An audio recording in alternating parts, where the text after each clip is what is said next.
Good morning, guys. This is going to be a pretty quick video. I've been kind of gathering up some mods and things like that for the bike over the winter. It's central Mississippi here, and it's pretty nasty. We've had those storms coming through, and right now it's rainy and nasty outside. It's not exactly cold, but next week's going to be terrible. So riding has been non-existent. So I've been researching a lot of the modifications and I should say aftermarket parts that I want to put on this bike. I've started ordering some stuff. The pegs come in first.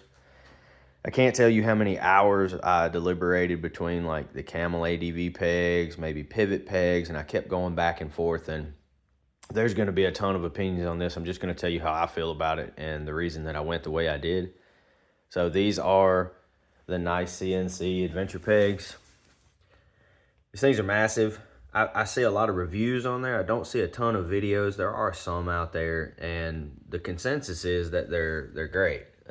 I have yet to find anyone that has broken one outside of like railing one on a stump or a rock. And I'm going to be honest with you, you run an aluminum peg and you nail a rock at any speed whatsoever, it's going to break these things, or at least bend the crap out of them, if they'll even bend. I don't know.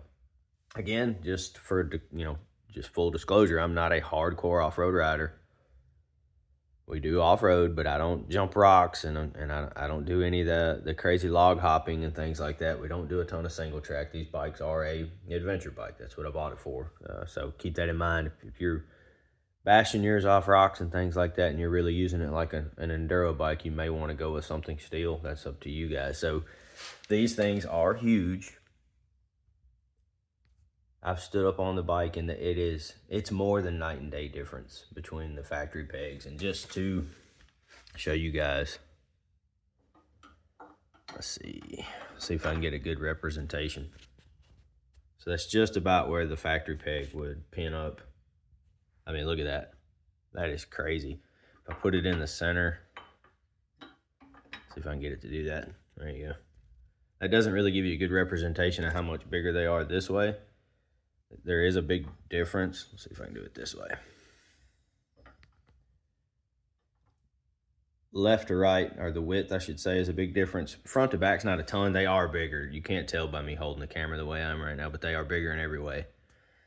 And I also talk about the weight. I measured these pegs individually. The factory peg came in at 8.9 ounces per. So each one's 8.9. These are like, and I have the numbers in there. I know what the total is. They're 5 point something, five, they're under 5.5 ounces. So when you take that together, you're over 7 ounces. So you're well over half a pound, you're right at half a pound of weight loss. So I think it was like 7.2. So called a little less than half a pound just by switching these pegs out. And I don't know if you'll notice that or not, but it's got to add up if you start lightening some of these things up. You start getting a better battery, take some handlebar weights off, and there's things you can do. Passenger pegs, that's a big deal. There's no telling what those take off. But I won't get into that. I just wanted to update you on the pegs. I do have them installed on both sides. I have not ridden it yet. I'll add the details of what I think about these things once I do another video, a longer video.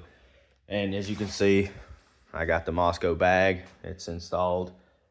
I'll talk about that on another video. And I was able to get my hands on the Pro Taper Evo Adventure. Now, these are the Adventure lows, or the standard Adventure. I don't think they call them low, but they do make a high model. And from what I can tell, they're too high for the brake lines and whatnot. I don't know that. That's just what I've heard. But I do have these. Got my ODI grips, things like that. But I'll get all that stuff installed. I'm not a big install video because there's too many people out there doing it. I'm working on some hand guards. I'm caught between the SW Motec and the Barkbuster Storms. I like the way the Storms change these big heavy weights out for the Barkbuster brand. But again, I'll make a decision and I'll show you what I come up with. All right, guys, I appreciate it. Let me know if you have any questions on the pegs. Thank you.